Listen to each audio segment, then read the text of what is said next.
یہ تو بھی حروف قلقلہ میں سے آتا ہے، اس پر جو یہ جزم ہے اس کی وجہ سے اس پر قلقلہ ہوگا۔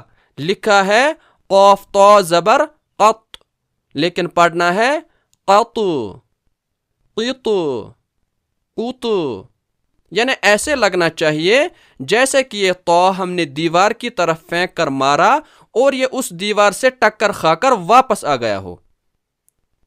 پھر لاسٹ میں یہاں جو یہ قوف ہے یہ بھی حروف قلقلہ کے 5 حروف میں سے آتا ہے اور ساتھ ہی اس پر جزم بھی ہے، جس کی وجہ سے اس پر قلقلہ کا قاعدہ اپلائی ہوگا۔ لکھا ہے جیم قوف زبر جق، لیکن پڑھنا ہے جق جق جق، نہ کہ جق جق جق، بلکہ قوف کا مخرج ٹکر کھا کر الگ ہو جاتا ہے، جیسے جق جق جق۔